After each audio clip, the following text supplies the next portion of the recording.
Actually, in the last 10 or 15 years, we don't have a gap between winters and summers.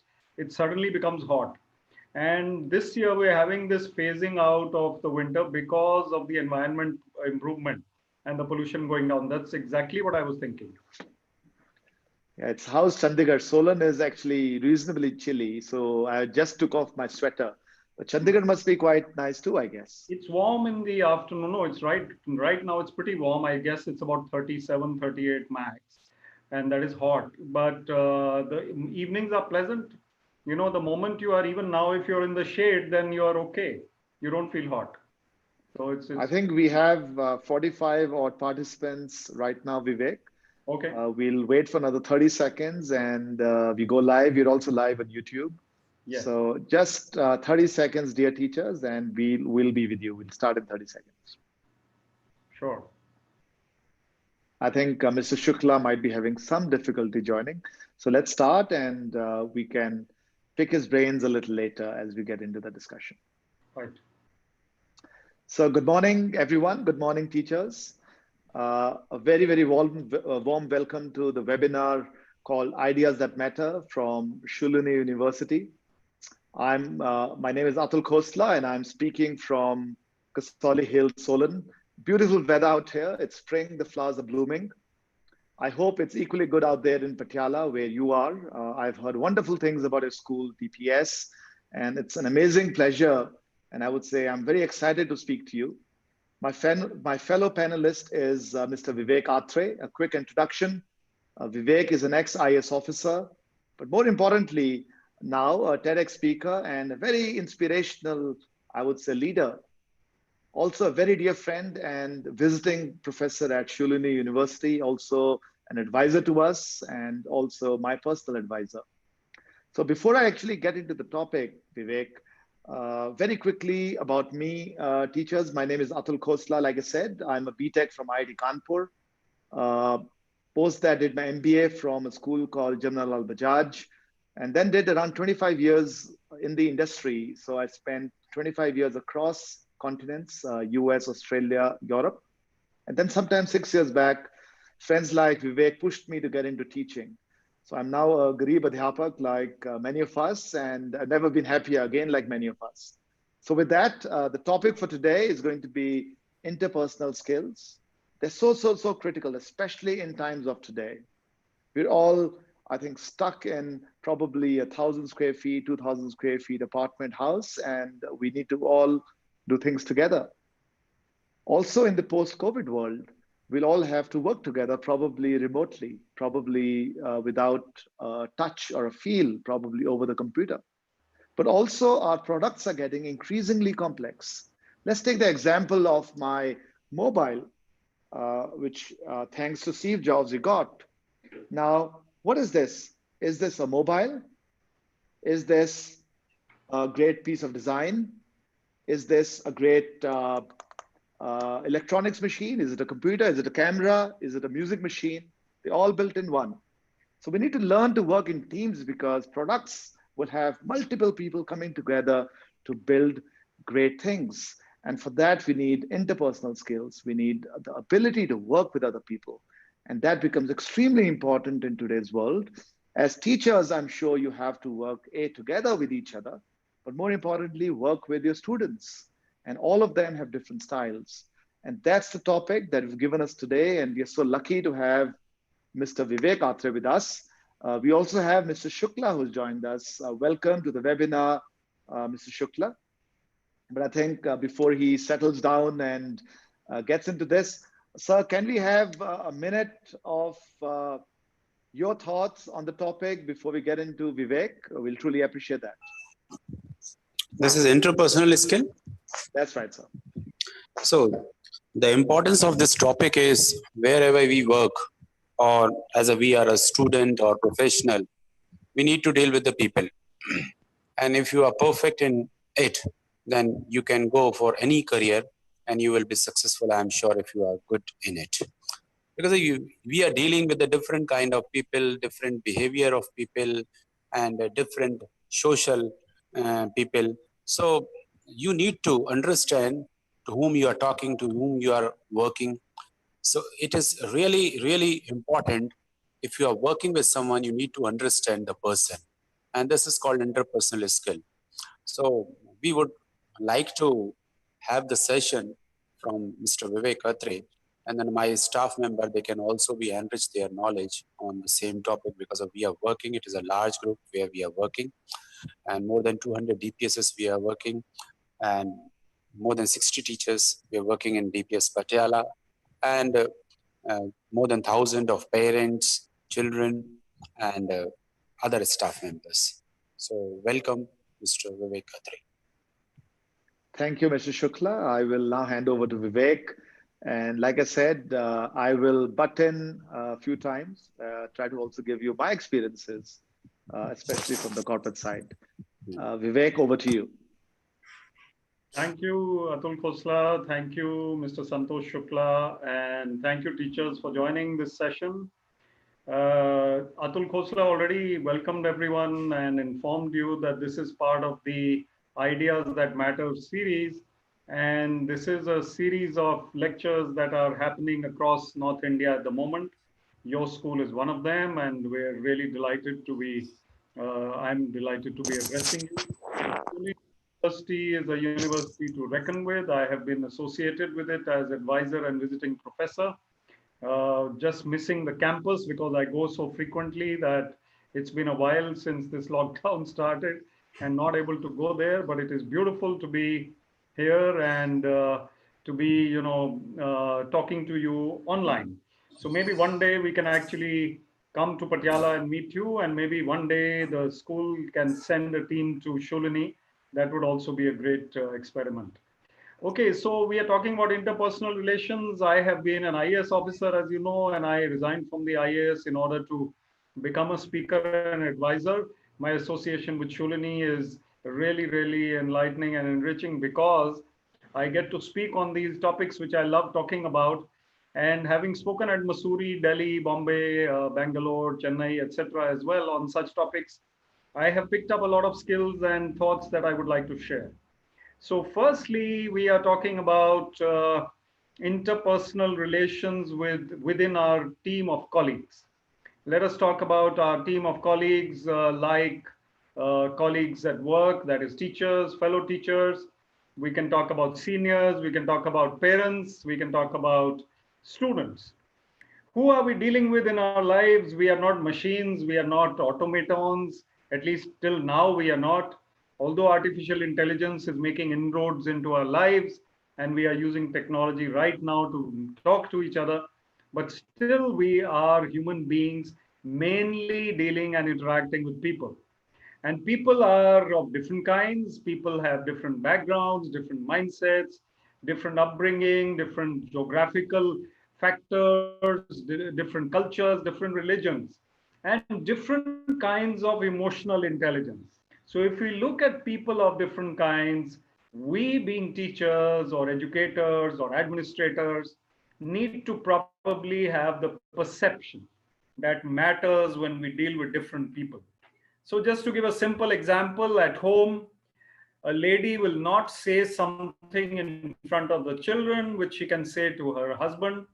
She will not say something in front of her mother-in-law which she can say to the children. She will not say something to even her husband which she can say to her friend. So there are so many things which we know that different relationships, different types of people bring to the table, bring to our lives, and we interact with them accordingly. And we have that skill, we have that emotional intelligence to understand how this matters and how and why we should not say certain things in front of certain people, most importantly. So interpersonal relations matter, and interpersonal relations depend on how we treat others.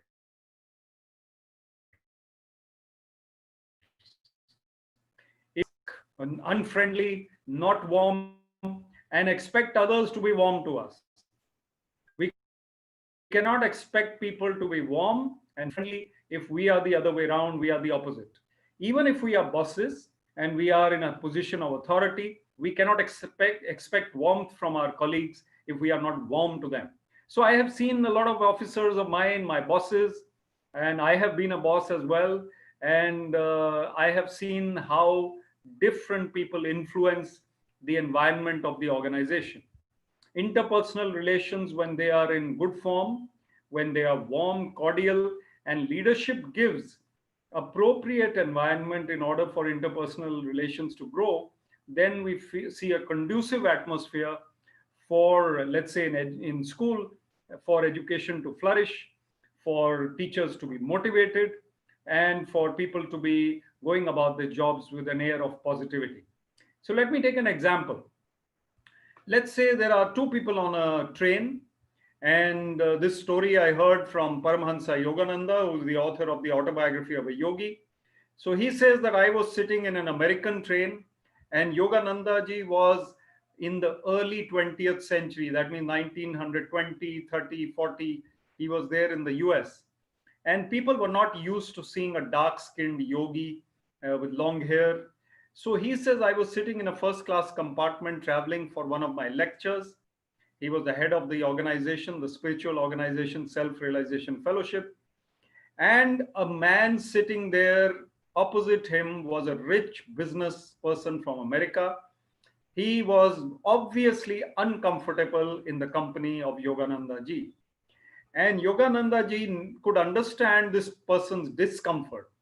Without saying anything, the vibes were so negative. The kind of faces that this American person was making, the kind of expressions he had. He was reading something, but every few minutes he would look at his companion and make a grumpy kind of expression or some kind of bad face. So Yogananda ji thought he better put him out of his misery. He said, I think you're not comfortable with me. Why is it so? Why am I making you uncomfortable? So he says, no, no, no, it's okay. I don't normally meet people like you, and I want to just read my book and this, that. So then Yoganandaji started talking to him and got him talking. When they started communicating, he could see so many biases in the mind of the American gentleman. He was biased against certain types of people, biased against dark skinned people, biased against Oriental people, biased against various other people who were not his kind of people. So Yogananji, how by and by, gradually, he was able to win the heart and mind of this person. And that person actually then became a fan of his and followed his teachings. In fact, this is the way that we need to deal with people who are difficult. If people are difficult to us, if people are not talking to us properly, belittling us, not warm to us, we should not react in the same way. If we react in the same way and we are forever looking for an argument or a fight, then things will not happen. It's a very simple example. We don't even need to go to Gandhiji's theory of non-violence. We know the film called Main Hoon Na. Was it Main Hoon Na? No, it was Sanjay Dutt's film. I'm forgetting the name. Somebody can type it out for me. That film, he would just, forgive everybody. And he would say that it doesn't matter. You are against me, but I'm your friend. So he would make friends even with enemies. And in that role, he was able to play the role of a benefactor, a friend, a large-hearted person. When we are large-hearted, then our personal relationships improve. When we are small-minded, you see, when heart comes, then it is large-hearted. Yes, it was, what was it, Munna Bhai? Okay, thank you very much for that answer. Munna Bhai MBBS. Android Blue Droid is telling me, आपका नाम समझ नहीं आ रहा Android Blue Droid, but thank you for giving me the right answer, Munna Bhai MBBS. Anjum Sharma is also giving the right answer. So, acha, lage raho Munna Bhai also. Okay. Now the point is that this person was able to get the best out of his team or his friends or his colleagues because he was able to be nice to them. If you are self-centered, if you are grumpy, if you are only worrying about egos, then ego problems will lead to bad relationships. When we are large-hearted, when we forgive someone for being rude to us, we show a big heart. People start looking up to us. They start respecting us. When we retaliate, when we react, when we shout back, when we are irritable, then people start looking down on us and people don't respect us anymore. They may be irritated and uncouth and uncivil to us, but somehow we need to retain that balance.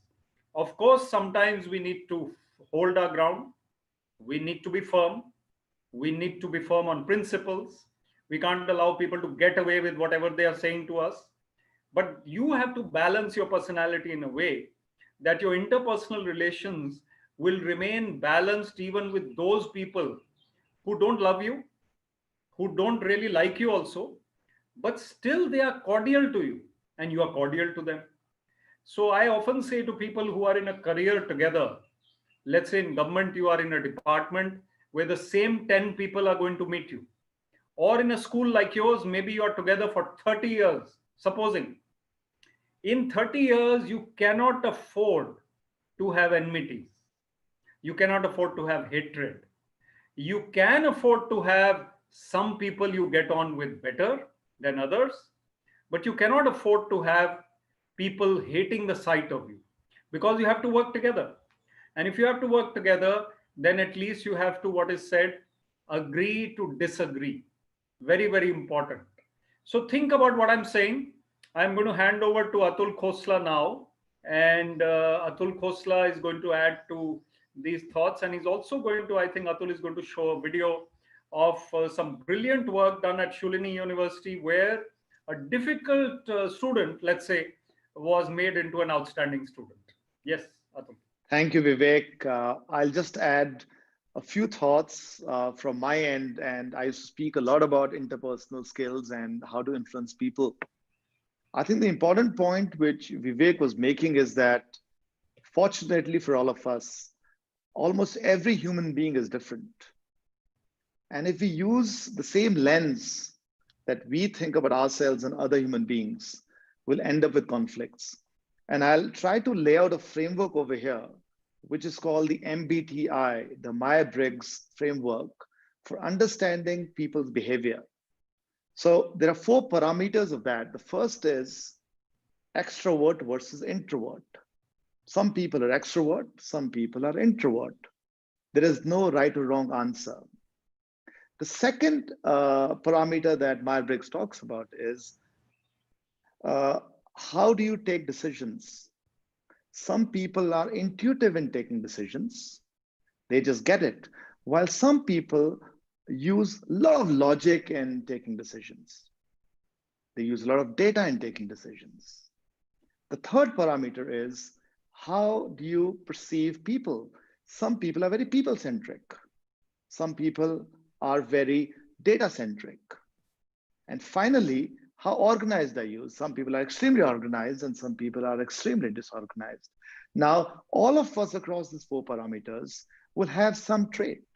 No one will be on the extreme right side or the extreme left side. But it's very, very important for us to understand where our friend is or where our co-worker is, because if you want to influence that person, you have to step into his or her shoes. If you are an extrovert and you're telling an introvert to go out to a party which he or she hates, that person will feel very uncomfortable. Or, for example, I'm an extremely disorganized person and I take decisions by my heart. But my wife, for example, is extremely organized and she's very data centric. It creates a lot of conflict because when we have to go for vacations, Vivek, I say, kar lenge, I will go right up to the nth hour to do my bookings, while she has to do her bookings a month in advance. So both of us have to understand each other. We say that, okay, it's a midway path. And that's a very, very critical part in terms of influencing people. So when you think about influencing parents or influencing your students, my request to all the teachers would be, try to understand the behavioral traits of that individual and try to empathize with them. But more importantly, try to take yourself to that particular behavioral trait. And if you can do that, you will see your ability to influence increase much, much, much more. Vivek spoke a little bit about conflict and spoke about why sometimes we don't like people, because our behaviors or our traits might be very different from someone else's.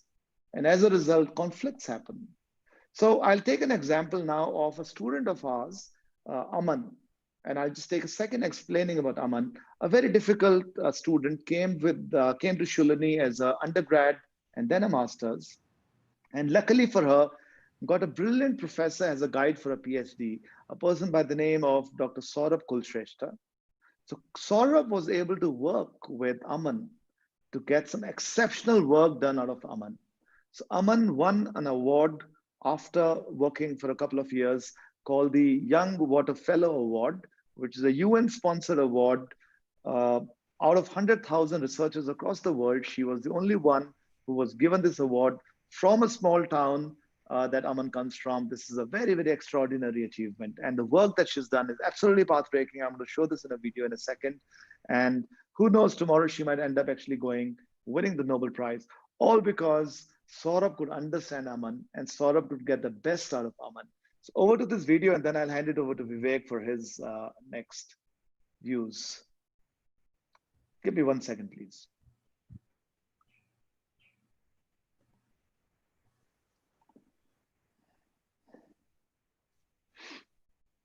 No sound. Sound missing, Atul? Sound.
Over to you, Vivek, for the next part of the session.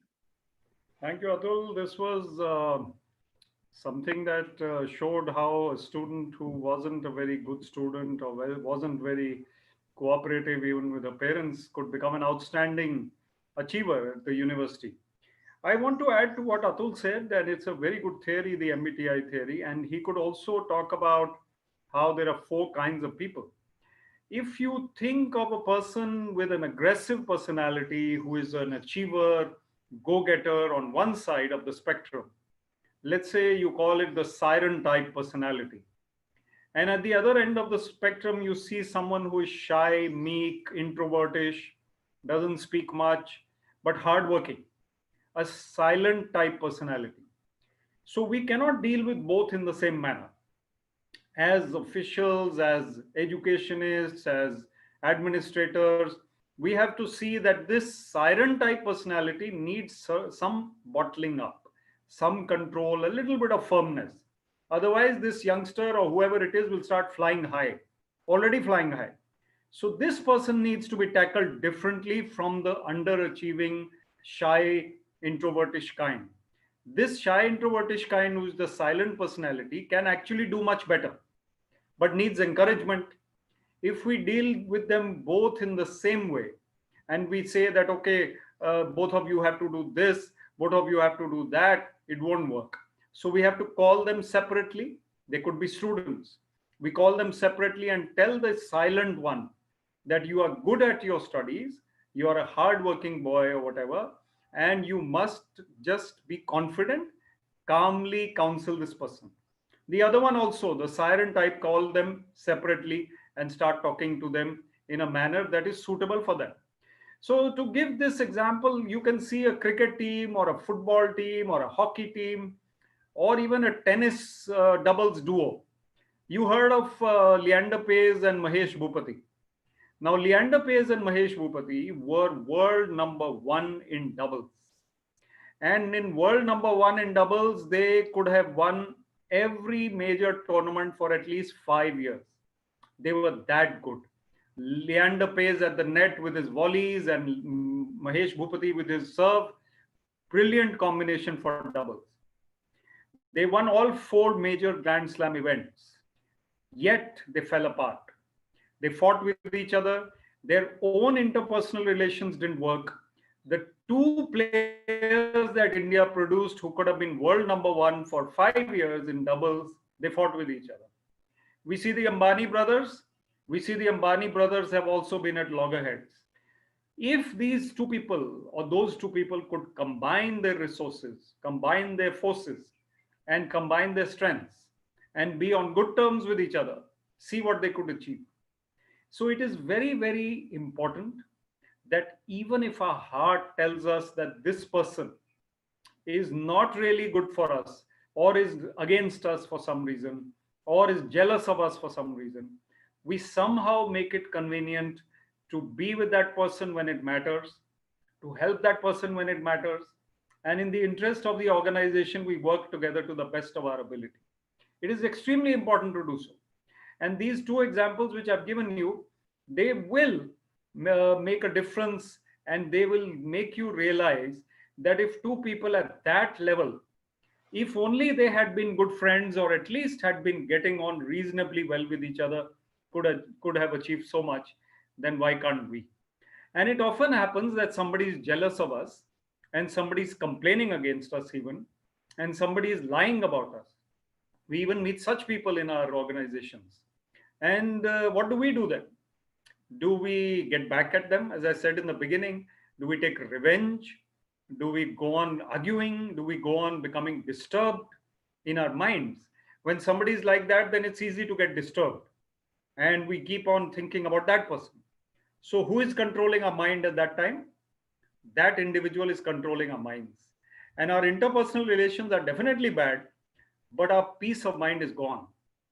Peace of mind is something which is required for anything. And as Atul will tell you at the end, and he talks about this topic, ladies often have to multitask more. They have homes, they have schools, they have lots of more work than men do. And they, if they get disturbed by interpersonal relations, then their mind will not be on what they're doing. And they will not be able to do whatever they want to do as well as they should have or could have. So this is something which really matters. And it is something we need to think about. So we need to be large-hearted. The Bible says, forgive somebody 70 times 7, which means 490 times, which means endlessly, which means forgiveness is a virtue. It is a trait that will really help us.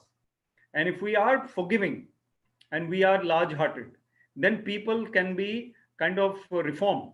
That person looking at us will be so sheepish and so embarrassed at times by the conduct that they will start reforming themselves, with us at least. And that is what matters to us. So interpersonal relations are very, very important. And if we look at interpersonal relations in the personal sense, that is at home, youngsters who are yet to get married, perhaps some young teachers are there in your school, they have to look at a person who is with emotional intelligence, who understands them well, who appreciates others. So I often say that when a boy and a girl are going out to date, to kind of find out whether this person is suitable, and parents also say you both go out and let's say find out about each other, the girl should see how the boy speaks to the waiters, how the boy speaks to the doorman, not how he speaks to her, because he's going to be very sweet and sugary. But when he tries to be pompous or arrogant with others, that means that he is not really exhibiting good human traits. So good human traits mean that this person is large-hearted and warm and friendly and cheerful. That gives us goodwill. So last point I'd like to make before you can ask questions. You can, in fact, come up with questions in typing after this. So the last point I'd like to make is that we need to leave an impact that gives us goodwill for life. And in interpersonal relations lies the answer. If we were popular and made others happy, we thought of others, we had empathy for others, then people will come back to us with that glow in their hearts. It is not something which is utopian. People think that no, it's an imperfect world, this cannot happen. But these traits will count even in today's world. So thanks very much for listening. We have some questions, I think, Atul. I think before that, just two thoughts and a small video, Vivek. One of the things that I use quite effectively, and I've been in situations of deep conflict, especially in my professional career prior to Shoolini, is a matrix that is actually very simple to use. It's a skill-will matrix. Many times when we give tasks to people and they don't respond, we are confused about how to get work out of them. So it's a simple matrix. Think about a 2x2. On the x-axis, you've got skill, and on the y-axis, you've got will. And think about a 2x2 matrix: low skill, low will, high will. So the worst people to deal with are low skill and low will.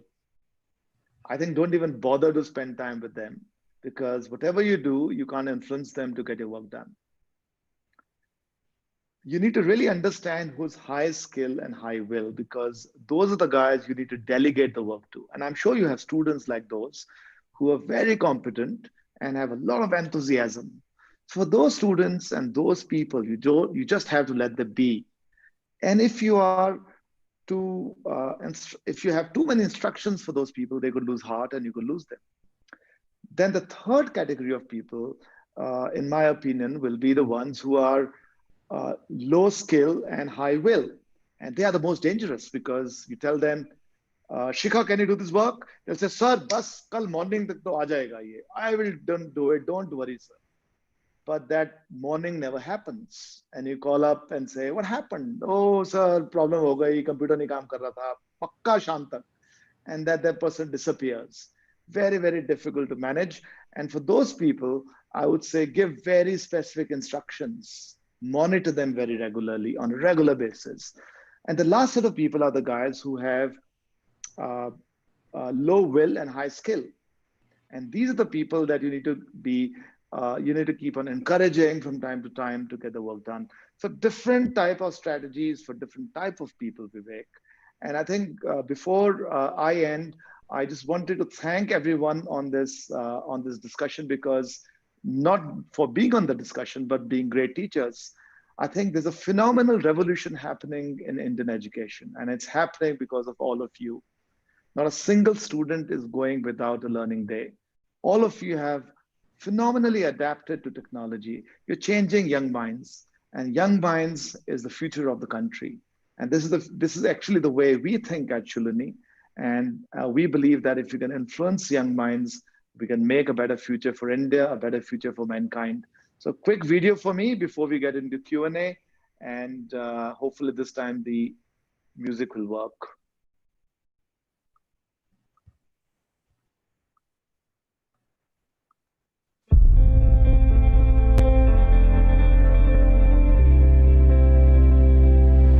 Throughout history, the young have always been the ones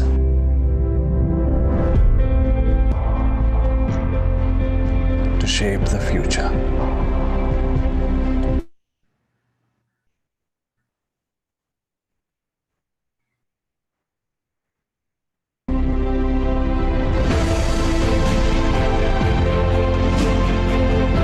And they continue to do so today.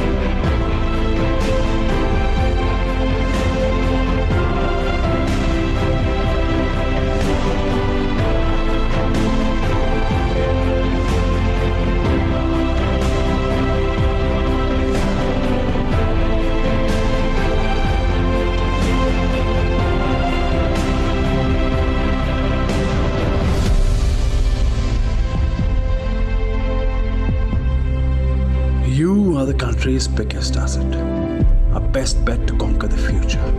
So what are you waiting for? Your time to dream is now. Dream of the research that can change the world. Dream of a high-flying corporate career. Dream of higher studies in the world's best universities. Dream of developing cutting-edge technology of the future. Dream of your own global startup. At Shoolini University, we empower you and enable you to chase your dreams and change the world.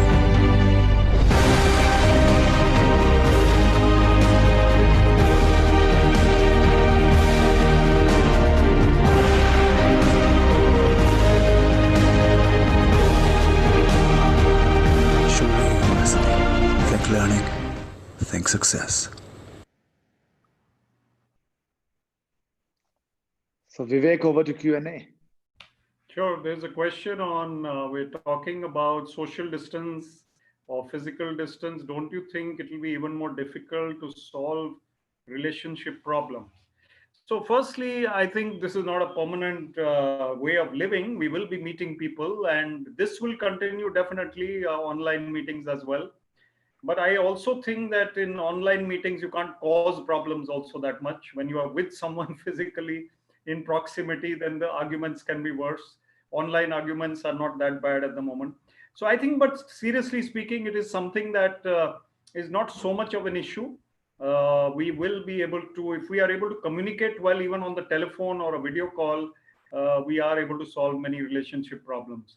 So it has to be done with time and effort. I'll answer one more, Atul, then you could also probably add. As a Sure. teacher, how can we deal with parents who never agree to accept the weakness in their child? So I agree with you that parents will never find a weakness in their children. They will think that their child is top of the world. It is by gradual counseling and by patient conversation. So it's still, if they don't agree to what you say, you have to be patient with them. Your job is to tell them very patiently. If still they don't agree, then it is up to them to decide. However, the child might be a good person to talk to a little more and try and encourage him to get over that weakness. Atul, you'd like to add anything here? I think let's go to the next one. There's one question on Q&A which I like to pick up, which is, Okay. how do you change your personality from an introvert to extrovert? Yeah. My view is actually very different. I think extrovert and introvertness is not about how you are, but where do you get your energy from? There's some people who like to be with people, and there's some people who do not like to be with people. It's not about how they come across. So you cannot change your inherent behavior, whatever traits you have, but you definitely can change how the way the world views you. I'll give a small example over here. I come from a very small town, Himachal. In Himachal, Solan is where I grew up. When I went to IIT Kanpur, I couldn't speak a word of English. And when I started working, Vivek, I also was not very good. I would stammer to the extent that the job that I was working with, my CEO calls me and says, I have to let you go, means I want to fire you because you don't have the communication skills that we seek in consulting. So this was for a firm called McKinsey & Company that I was working for, the world's #1 firm, and I just didn't know what to do. So luckily I asked for some time, and he was gracious enough to give me time. So what did I do? I started speaking to a camera. For the next 7 years, every day for 1 hour, I would speak to the camera. And I started getting better and better and better. And I can speak a bit now. I've done stand-up presentations. I have spoken to large audiences. Point I'm trying to make is it's all about practice. And I think you can change some traits, but intrinsically, if you're an extrovert, you cannot become an introvert or vice versa. Your thoughts, Vivek, on this? No, I totally agree. I think you've covered it, Atul. I'd like to take the next one rather, which is, what is the difference between being aggressive and rude? Well, there is a limit to the point when you are just aggressive and not rude. Obviously, rudeness is kind of pinching a little more. Aggression can be in physical form or shouting, but rudeness can be even in a quiet tone. You can say something very rude to someone. So it's a different trait. It's something else. And over aggression in any case is not something that is becoming of any individual, of a teacher, especially not a parent also. So you have to temper and balance your personality. My advice to all teachers, and this also goes for the other question where parents don't accept the need of a counselor, even if the child has special needs. So that's a question from Shweta ma'am. So So the thing, before you go there, I'm sorry to interrupt you, Vivek, because I would like to introduce a term called being assertive. yes, I would actually say assertive, aggressive, rude. So you can actually be assertive and say no without being aggressive. And I think that's probably the best way to tackle a situation of conflict. Some do it very well. Vivek does it very well, I know. So you could be very soft, smile, and say no, but people know that it's a no. While there's some guys who will bang the table and say no, which is being aggressive. A difference between the two, assertive people are more successful than aggressive people. absolutely. In fact, I also use the term, the same word, but it's in different shape. It's firmness. So when you're assertive, you get your thing done, you are firm, you don't take no for an answer, but your manner, your way of talking, your way of getting things done is more tactful, is firm but polite. Normally that works. But just to come to the question about the need for a counselor and parents not agreeing, I think if they don't agree with you for a couple of times, it is good to get them to meet the principal. Perhaps they listen to the principal, or you write them a note. If you are firmly of belief that this child has special needs and the parents are not agreeing, give it to them in writing if you are convinced, and then they will take it seriously, or they should go and meet a doctor or someone else in a counselor somewhere else if they don't listen to you. So there are ways, and it is important to get across your point. I've seen sometimes talking separately to the mother and the father helps. Uh, Sometimes it doesn't. So That's true. uh, I think that could be another thing that one can do. There's one question we missed, which is Vivek, how can we handle short-tempered persons and aggressive people? What do you think Yeah, about that? how can we handle short-tempered person and aggressive persons? So obviously, we are not to become short-tempered and aggressive with them. That is the first thing. If we start shouting back or getting, students, for example, if students are, we can, as Atul said, somehow have a personality which, you are from Patiala, so let me use a Punjabi word, कि ਇਹਦੇ ਨਾਲ ਪੰਗਾ नहीं लेना है. Matlab, somehow we need to be firm that we don't take a panga with this person, even though this person is not shouting at us. But we know that this person, this teacher, this lady, this gentleman is not to be taken lightly. So if you can achieve that balance, then people will stop shouting at you or being aggressive with you. They will respect you. Somehow your aura has to be such that people respect you without being scared of you. If you can achieve that balance, then it is brilliant. Before we sort of close and we get Mr. Shukla in, the couple of questions that I had in my mind as you were speaking, they're not really related to interpersonal skills, but probably they are. So most of our teachers are ladies, and I think right now they're under tremendous stress because they have to play the role of a teacher.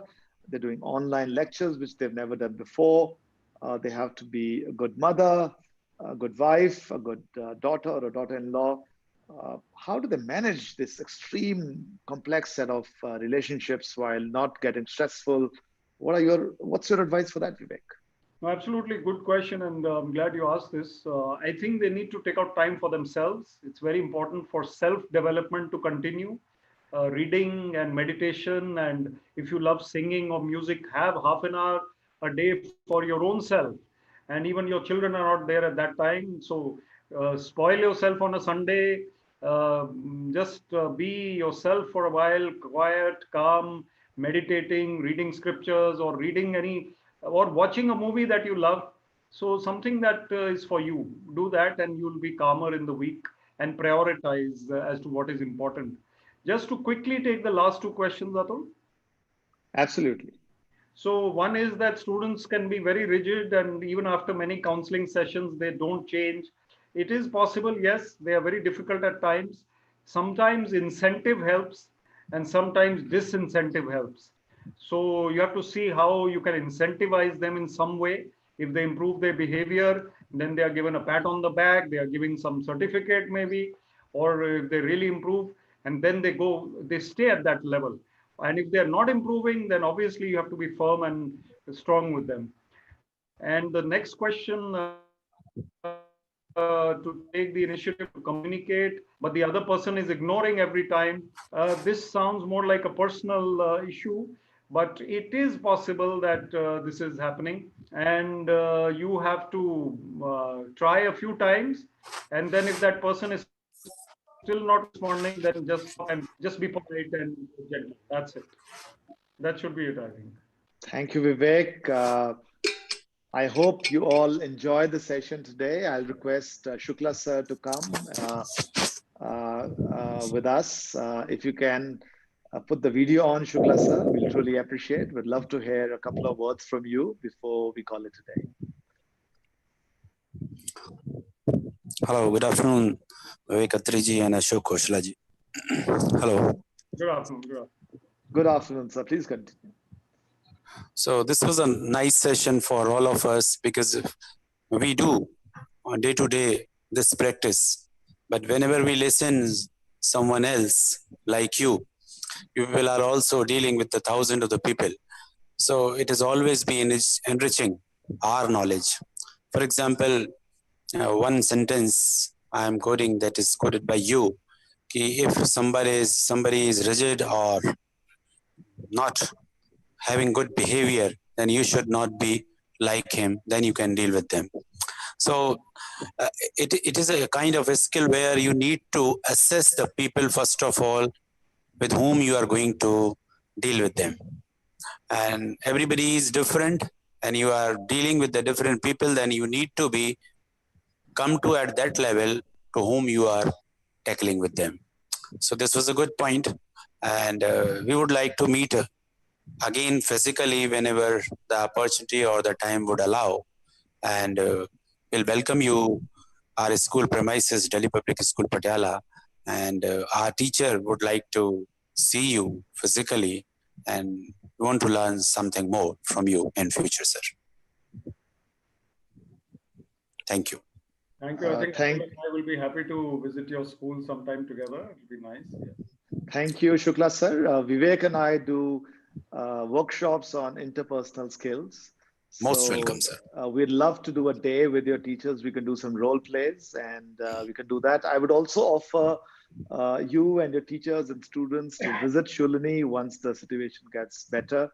Definitely. We'd love to host you and love to take you around. Just one last thing. I think as we think about interpersonal relationships and easing stress, music is a great healer. So today on one of our webinars at 9 p.m., we have the very famous Shafqat Amanat Ali of the Ghazal and fame, the big Pakistani singer on us. So if you go to YouTube and type Shoolini University, you can join this live. Welcome all of you. I'll open it up to your school. So just join us if you think you want to listen to Shafqat sir. With that, once again, I thank all of you. I thank Shukla sir, thank all the teachers, but more importantly, thank my very dear friend Vivek Atray, who's always smiling, and he never spoke about meditation today, but he does a lot of meditation, and that's what keeps his head so stable. Once again, thanks, and see you once again, sirs. Pleasure, sir. Pleasure. Have a great day.